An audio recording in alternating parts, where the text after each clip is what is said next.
জাল সনদে চাকরি করছেন কয়েক হাজার শিক্ষক। বিস্তারিত দেখুন দৈনিক স্বাধীন কাগজের ডেস্ক রিপোর্টে।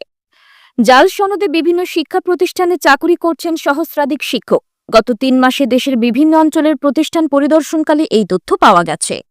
এর মধ্যে অনেক শিক্ষকের শিক্ষক নিবন্ধন সনদ, কম্পিউটার শিক্ষার সনদ, বিএড, গ্রন্থাগার, সাচিবিক বিদ্যা বিষয়ের সনদ জাল বলে জানা গেছে।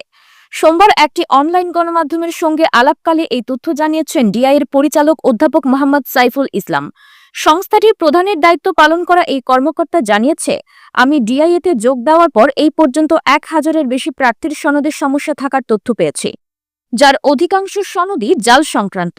ফেব্রুয়ারি মাসেই ইন্সপেকশন এখনো শেষ হয়নি। ইন্সপেকশন শেষ হলে সংখ্যা আরও বাড়তে পারে। অধ্যাপক মোহাম্মদ সাইফুল ইসলাম আরও জানিয়েছেন, আমি ডিসেম্বরের শেষ দিকে ডিআইএতে যোগদান করেছি। শেষ কয়দিনে ৬৯ জনের সনদ জালের তথ্য পাওয়া গেছে। এছাড়া জানুয়ারি মাসে ৭০০-এর অধিক এবং ফেব্রুয়ারি মাসে এখনো পর্যন্ত প্রায় ৩ শতাধিক জাল সনদের তথ্য পাওয়া গেছে। জানা গেছে, জাল সনদধারীর তথ্য সংগ্রহের পর তা শিক্ষা মন্ত্রণালয়ে পাঠানো হয়। অভিযুক্তদের বেতন বন্ধ সহ মামলার সুপারিশও করা হয়। শিক্ষা প্রতিষ্ঠান পরিদর্শন শেষে ডিআইএ এটি প্রতিবেদন আকারে শিক্ষা মন্ত্রণালয়ের মাধ্যমিক ও উচ্চশিক্ষা বিভাগে জমা দেয়। এরপর সংশ্লিষ্টদের বিরুদ্ধে ব্যবস্থা নিতে নির্দেশনা জারি করা হয়। প্রসঙ্গত, গত কয়েক বছর ধরে বেসরকারি শিক্ষা প্রতিষ্ঠানগুলোতে জাল সনদে চাকুরি করা শিক্ষক কর্মচারীদের খুঁজে বের করছে ডিআইএ। ইতোমধ্যে কয়েক হাজার জাল সনদধারীর বিরুদ্ধে ফৌজদারি আইনে মামলা করা হয়েছে। এছাড়া বেতন ফেরতের নির্দেশনাও দেওয়া হয়েছে।